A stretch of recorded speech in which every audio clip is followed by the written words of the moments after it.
Bonjour, bienvenue dans cette vidéo. Aujourd'hui sur Blender 2.8, nous allons voir la gestion des particules. Alors, ce sera vraiment de base, afin que vous compreniez un peu comment celui-ci fonctionne et que vous puissiez commencer à jouer avec. Donc sans plus attendre, regardons cela sur Blender. Donc comme évoqué dans l'introduction, enfin dans la vidéo d'introduction, je vais vous expliquer les bases au niveau de la gestion des particules. Or une particule, en fin de compte, c'est beaucoup de choses. On peut vraiment faire plein de trucs avec ça. C'est-à-dire qu'on peut créer des cheveux, on peut créer, par exemple, j'avais fait une assiette, là je vous montre un petit dessin. J'avais fait une assiette avec des petits pois où je m'étais amusé à créer, donc au début de l'assiette, et après j'ai fait un petit pois et j'ai créé des particules pour justement que mes petits pois, s'ils tombent dans l'assiette, des choses comme ça. On peut faire de la neige, on peut faire de la pluie, on peut faire de la fumée, des bulles de savon, enfin, il y a plein de choses qu'on peut faire. Je vous montrerai tout à l'heure quelques exemples pour vous expliquer, mais le but est vraiment de vous expliquer la gestion des particules au niveau des bases, simplement les bases. Donc si je prends par exemple le cas de mon cube, comme d'habitude d'origine, on va le monter un petit peu et on va le mettre ici. Hop, lui, je vais l'activer pour que vous puissiez voir ce que je vais taper, sachant que je ne vais pas taper grand chose. Je prends mon cube simplement et je vais cliquer ici. Vous voyez, c'est marqué ici en fin de compte, contexte particule. On clique cette icône et on va cliquer ici ce petit plus, tout simplement. En cliquant sur ce petit plus, ici vous avez marqué Particules Setting. En fin de compte, ça va tout simplement ajouter un modifieur, que vous voyez, c'est marqué ici. Et celui-ci s'appelle tout simplement Particules System. Alors, c'est pas le même nom, mais croyez-moi, c'est celui-ci. De toute façon, vous voyez par rapport au symbole. Donc, dès que vous allez créer une gestion de particules, vous allez créer tout simplement un modifieur. Vous allez utiliser un modifieur. Ce qu'il faut savoir, c'est que ce modifieur a deux façons de faire. Rappelez-vous que je vous ai montré une vidéo, là je vous montre la petite vignette sur l'animation, où j'expliquais un peu l'animation de base. Donc si j'appuie sur le bouton lecture, vous allez voir que d'un seul coup, il va se passer quelque chose. En l'occurrence, il y a comme des petits points blancs qui sortent au niveau du cube. Ça, c'est tout simplement des petites particules qui ont été définies. Ce que je vais faire, c'est que je vais vous expliquer un peu ce qu'on peut faire avec, mais on n'ira pas très loin. Le but est vraiment de vous montrer que l'on peut commencer à faire un truc très intéressant avec la gestion des particules. Donc ici, soit on a une émission de petites particules qui va se promener, qu'on peut modifier la forme, la taille et ainsi de suite, même mettre un objet, ou alors on peut créer aussi des cheveux. Là, vous voyez, ici vous avez des cheveux. Et après, grâce à ce mode-là qui s'appelle Particules Edit, vous allez pouvoir tout simplement éditer vos cheveux. Bon, on ne le fera pas, mais je voulais juste vous montrer que c'est possible. On fera des vidéos bien plus tard, mais comme je vous dis, pour l'instant, je me consacre vraiment sur la modélisation et après, on attaquera autre chose. Mais chaque chose en son temps. Donc je reviens ici en objet de mode, et ce qui va m'intéresser pour l'instant, c'est émetteur. Donc là, je reviens à 0, et si je relance mon bouton lecture, tout va bien, ça émet bien mes particules. Alors on va se concentrer un petit peu sur quelque chose pour un peu comprendre comment ceci fonctionne, pour que si vous puissiez faire des exemples ou des tests à la maison, que vous ayez au moins quelques notions. Ici, vous avez le nombre. En fin de compte, c'est marqué 1000. Par exemple, je vais mettre ici 100. Alors bien évidemment, ce nombre dépendra de la puissance de votre ordinateur ainsi que votre carte graphique. Parce que croyez-moi, c'est très gourmand en ressources. Si je fais ça, vous allez voir que par rapport à l'animation qui va de 0 à la frame 250, vous aurez en tout, ça c'est très important à prendre en compte, 100 particules qui vont apparaître. Ici, seed, ça veut tout simplement dire, si vous voulez, ça va être un décalage par rapport aux particules. Ils vont apparaître d'une manière différente, tout simplement. Ensuite, frame start, vous avez compris, c'est par rapport à la frame 0. Je vais donc là c'est 1, je vais démarrer mon animation. Regardez, je fais ça, ça démarre bien par rapport à 1. Et ça finit à la frame 200. Lifetime, ça veut tout simplement dire la durée de vie. Donc là, si vous voulez, c'est la fin. Lifetime, c'est la durée de vie de votre particule. C'est-à-dire que toutes les 50 frames, au bout de 50 frames, celle-ci disparaît ou meurt tout simplement. Ici, vous avez Lifetime Randomness. Ça veut dire que tout simplement, vous allez pouvoir créer, par rapport à la durée de vie, une donnée aléatoire. C'est-à-dire que normalement, elle va durer 50 frames, mais vous pouvez faire en sorte qu'elle dure plus, moins, ou ainsi de suite. Tout simplement. Si on regarde ici, vous avez un deuxième onglet qui s'appelle Source. La source ici, vous allez pouvoir émettre en fin de compte vos données par rapport à une face, un vertice ou un volume. Alors ici, Use Modifier Stack, ça va être tout simplement si votre objet qui va émettre ces fameuses particules ont un modifieur d'appliquer. Donc là, vous cliquerez ici. Ensuite, ici, vous avez la distribution, c'est-à-dire Jittering, Random ou Grid. Regardez, je vais faire par exemple Random. Alors là, on va pas voir grand-chose parce que j'ai pas mis assez de particules. Donc ce que je vais faire, c'est que je vais en mettre beaucoup plus pour essayer bien voir ce qu'il en est. Je vais mettre par exemple 10 000. Encore une fois, je vous dis, cela dépendra de la puissance de votre machine. Donc là, je me suis mis en mode volume et je me suis mis au niveau de la distribution en random. Et si je clique ici, normalement, celui-ci, ça dépendra effectivement comment c'est fait, mais celui-ci, si vous voulez, va tout simplement, comment pourrais-je vous dire ça? Se distribuer les particules de manière aléatoire. Ce que vous pouvez voir ici, c'est que si vous regardez bien, en fin de compte, elle ne descend pas jusqu'à la ligne rouge. Pourquoi? Parce que c'est ce que je vous expliquais tout à l'heure, c'est par rapport à ma durée de vie. Si par exemple je mets 200, vous allez voir que d'un seul coup, le comportement va être différent. Regardez, je recommence et je lance. Vous allez voir qu'en fin de compte, ça continue à descendre. Donc là, ça pourrait être par exemple un flux d'eau qui descend et ainsi de suite. Si on continue un petit peu, ici, vous avez random et même distribution. Alors, selon ce que vous allez choisir comme option, c'est pour ça que je ne vais pas tout vous montrer, vous aurez quelque chose de différent. Vous voyez, par exemple, ici, si je clique, celui-ci va se comporter en fonction de la grille. D'accord? Et ici, c'est bien défini, toutes les 10, c'est-à-dire que si je zoome un peu, vous allez savoir qu'on a bien dans un gros carré 10 éléments. C'est-à-dire c'est au niveau de la grille. Et ici, vous pouvez définir aussi une version aléatoire. Je vous en dirai pas plus parce que je ne veux pas trop vous embêter avec ça, je veux au moins que vous compreniez. Ici, vous avez le cache. Alors le cache, en fin de compte, c'est qu'une fois que votre animation est terminée, complète et impeccable, l'intérêt de faire, vous allez cliquer ici sur le bec. En fin de compte, l'intérêt de faire un bec, c'est que vous allez figer votre animation. Vous allez dire, ok, si vous voulez, le fait de faire ça, ça va permettre de créer donner moins de puissance au processeur. Le processeur, quand il gère une animation, cela lui prend beaucoup de temps processeur. Le fait de faire bec, vous allez tout simplement créer, vous allez figer tous vos options. Mais ça, attention, il faut le faire que quand vous êtes sûr à 100% que ce soit fini. Évidemment, vous pourrez revenir en arrière en cliquant ici sur Delete All Bec, mais bon, pour l'instant, je ne dirai pas plus. Ici, vous avez la Velocity. La Velocity, en fin de compte, ça va être la puissance. Alors, ce que je vais faire, c'est que je vais me remettre quand même comme ça, et si je relance, voilà. Là, vous voyez, en fin de compte, mes particules tombent directement. Ici, vous pouvez définir la puissance. Là, c'est par mètres par seconde. Imaginons que je mets 3 pour commencer.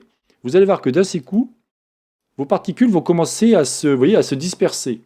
Et si je mets par exemple ici, allez, on va dire 10, ça va être encore plus intéressant. Donc évidemment, moi, je vous encourage vivement à jouer avec, à bien comprendre comment ceci fonctionne pour pouvoir faire des animations sympathiques. Alors ici, après, vous avez différents éléments par rapport à la tangente. Là, vous avez un alignement sur l'axe X, Y, Z. L'objet Velocity, bon là, pareil, vous avez une fonction aléatoire. Bon, on n'en dira pas plus pour l'instant. Ici, vous pouvez même faire une rotation. Voyez. Donc si je fais une rotation, ça va encore faire quelque chose de différent. Mais là, comme je n'ai pas d'objet, je pense qu'on va pas voir grand-chose. Normalement, vous devez voir, si vous voulez, si je zoome un peu, on voit pas grand-chose parce que c'est pas un objet. C'est juste une particule qu'on va pouvoir modifier justement. Mais on va rester là pour l'instant. Donc on va faire en sorte d'enlever tout ça. Voilà. Continuons. Ici, vous avez la physique. En fin de compte, vous allez pouvoir définir la masse de votre objet. C'est-à-dire que par défaut, lui, pour l'instant, chaque particule est équivalent à 1 kg. Vous pouvez le faire beaucoup plus léger, beaucoup plus lourd, y associer un objet et ainsi de suite. Ici, vous voyez, c'est marqué Newton, K, Boys et Fluid. En fin de compte, ceux-ci aura un comportement complètement différent. Par exemple, vous voyez, je prends Boys. Et vous allez voir que si je zoome, alors je vais zoomer sur mon petit carré, vous allez voir que c'est assez marrant. Ça fait comme des petites bestioles qui fourmillent autour. Et c'est ce que je vous expliquais dans une des vidéos où je m'étais amusé à créer une araignée qui partait en dessous d'un lit. Enfin, il était dans le lit, sous le lit, l'araignée. Et d'un seul coup, quand elle s'est mise à avancer dans la chambre, le mignon, il a crié, il a eu peur. Ben, en fin de compte, c'est avec ça. Bon, vous l'animez avec une araignée et ainsi de suite, mais c'est exactement ça. C'est-à-dire vous allez pouvoir créer ici soit rien, tout simplement. Donc si je fais ça, celui-ci aura un comportement. Alors je vais revenir. Vous voyez, ça va tout simplement les faire apparaître sans les faire tomber, sans rien faire. Vous allez pouvoir ici, en cliquant sur Newton, Newton c'est par rapport à tout simplement la formule P égale mg, hein, qui va permettre de définir la masse par rapport à 9,81 newtons par mètre. Et automatiquement, vous aurez quelque chose, un effet physique, tout simplement. Ensuite, ici, vous aurez les boys que je vous ai montré, les keys. Alors, les keys, je ne sais plus ce que ça fait, on va regarder. Parce que je ne me sers pas de tout, évidemment. Donc là, encore une fois, faites des tests, regardez. De toute façon, je vous ferai des vidéos, quand on s'attaquera à les particules, je vous ferai des vidéos bien complètes là-dessus pour vous montrer un exemple de chaque. Là, je voulais juste vous montrer ce qu'on peut s'amuser à faire. Donc après, voilà, bon, je ne dirai pas plus. Le rendu, très intéressant. Parce Parce que pour l'instant, vous avez un rendu par rapport à un pass, mais vous pouvez faire des halos, par exemple. Alors, vous allez voir, je fais ça, je reviens ici. Évidemment, je vais me mettre en Newton pour avoir quelque chose de plus sympathique. Vous voyez? Donc là, on arrive au rendu. Vous allez pouvoir faire un rendu de type sans rien, en halo, en line, en pass, en objet, ou alors par rapport à une collection. Si on prend le cas d'un objet, je vais vous montrer vite fait. On va faire Shift A et on va mettre par exemple une icosphère. Celui-ci, évidemment, se retrouve à cet endroit-là. D'accord? Et moi, j'aimerais que celui-ci, au lieu qu'il me crache des particules, défini ici, en l'occurrence, ça doit être un halo, là. Il doit être sur halo.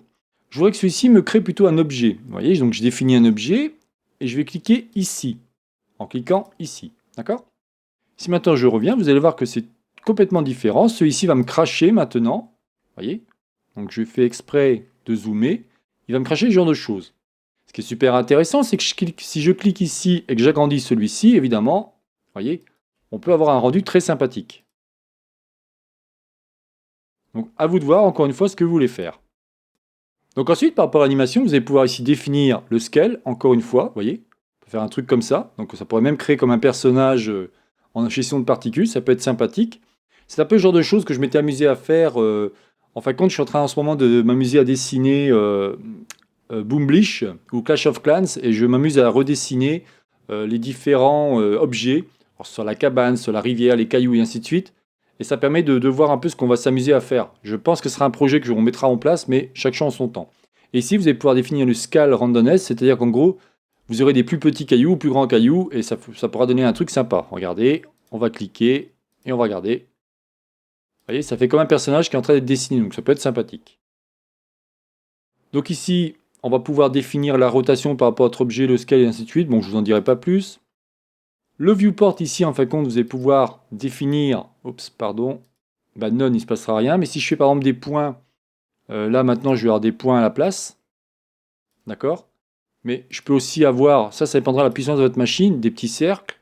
Là, en fin de compte, j'ai bypassé tout simplement l'objet parce qu'il était trop lourd par rapport à ma bécane. Je vous le dis pour ceux par exemple, qui travaillent sur un ordinateur de type portable, c'est toujours intéressant. Vous pouvez mettre des croix, enfin, vous pouvez mettre ce que vous voulez. Et si vous mettez rendering, vous retombez sur l'objet que vous avez défini. Ici, Children, en fin de compte, vous allez pouvoir en plus rajouter des objets. C'est-à-dire qu'ici, vous allez pouvoir définir la quantité, le rendu, la longueur de votre objet. Alors ça peut servir, toutes ces cases-là peuvent servir aussi à la fois au niveau des cheveux. Parce que rappelez-vous, regardez ici, vous avez, alors je remonte, voilà, vous avez émetteur, donc émission ou R. Si je fais R, évidemment, là, tout va changer. J'aurais pas dû.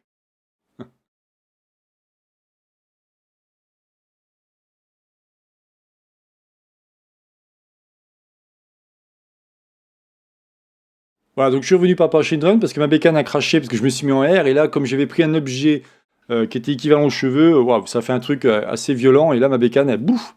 Donc, je reviens à Children. Bon, je vous dis, je vous dirai pas tout, loin de là, hein. Je veux pas aller trop loin. Croyez-moi, il y a énormément de choses à dire, mais vraiment, hein, vraiment beaucoup, beaucoup de choses à dire. Donc là, par exemple, ici, c'est une chose très intéressante, vous avez la gravité. Alors là, vous allez voir que si je reviens ici, tout tombe, d'accord? Mais imaginons, vous voulez faire quelque chose comme si vous étiez dans l'espace. Ben là, vous enlevez la gravité, tout simplement, et vous allez voir que d'un seul coup, ils vont se comporter complètement différemment. Alors, il faut voir aussi une chose, c'est qu'il y a beaucoup de force. J'avais mis 10, je crois. Donc là, on va un petit peu réduire. Alors, je ne sais plus où c'était. Où est-ce que j'ai planqué ça?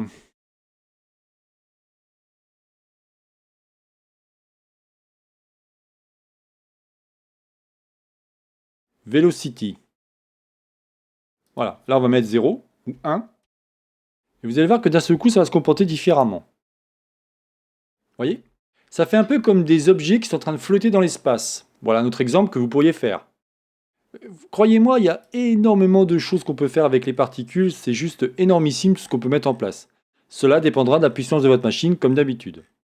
Après, vous pouvez créer des contraintes. C'est-à-dire, vous pouvez créer, si vous voulez, une espèce de vortex. Mais là, je vais vachement loin dans l'explication. Mais ici, vous allez pouvoir mettre en place des vortex. Vous voyez, si je clique ici, on peut mettre un type de vent, magnétisme, harmonie, les charges. On peut mettre aussi un curve qui va... Donc les particules s'amuseront en fonction de la curve et ainsi de suite. Bon, je ne veux pas aller trop loin dans l'explication. Vous pouvez aussi, pour finir, on va dire, définir les vertex group, mais comme je ne vous ai pas fait de cours là-dessus, je préfère pas trop en parler. En gros, si vous voulez, c'est dans votre objet, vous pouvez sélectionner, on va dire, je vais vous montrer vite fait, mais ce n'était pas le but de cette leçon. Vous pouvez sélectionner, par exemple, ici, avec C, vous pouvez sélectionner quelques vertices. Alors, je vais mettre en 3. Je recommence, excusez-moi. Voilà. Imaginons ça, vous les sélectionnez. Vous voulez que votre gestion de particules soit prise en contact que par rapport à quelques vertices. Alors, on dit vertex group parce qu'en fin de compte, il va prendre lui en compte les vertices. Et là, vous allez pouvoir faire une animation. Imaginez que c'est un tuyau d'arrosage et vous voulez faire que l'intérieur du tuyau qui va faire comme si que ça crachait de l'eau ou un liquide. Ben, vous pouvez faire ce genre de choses. Bon, je vous dis, je vous en parlerai parce que je ne veux pas trop vous embrouiller. Déjà, croyez-moi, sur les particules, il y a de quoi dire. Voilà, donc je ne vous en dirai pas plus en tout cas au niveau de la gestion des particules, c'était vraiment que de la base que je voulais vous montrer. Par contre, je vais vous montrer quelques exemples. Là, par exemple, vous voyez, j'ai voulu simuler une espèce de particules, un peu comme un feu d'artifice. Bon, j'ai pas encore bien trouvé le truc, mais c'est le genre de truc qu'on pourrait s'amuser à faire. J'ai créé une espèce de vortex autour qui fait en sorte que mes particules, si vous voulez, elles s'éloignent de plus en plus. Et si je vous regarde si je vous montre en fin de compte l'animation que j'ai faite avec une petite vidéo, vous pouvez voir, vous voyez, c'est complètement différent. Et en plein écran, ça donne un truc assez sympathique. En fin de compte, j'ai voulu...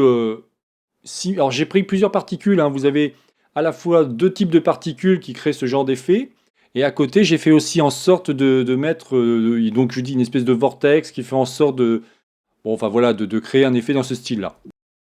Et voyez, si je prends un autre exemple, alors là aussi très simpliste, mais pour que vous puissiez bien comprendre, donc j'ai créé une espèce de marmite ou de chaudron, hein. J'ai fait exprès de créer différents murs, vous voyez, qui va être en fin de compte, qui va faire office d'obstacle. Et vous allez voir que mes petites bulles, en fin de compte, ils vont se mettre à monter, tout simplement. Et quand elles vont se cogner contre le mur, celles-ci vont soit, on va dire, s'éclater, soit tout simplement un peu rouler au niveau du mur. Un peu comme des bulles de savon qui glisseraient sur un mur et puis qu'au bout d'un moment, bah, avec l'aspérité, fait que celle-ci s'éclate, tout simplement.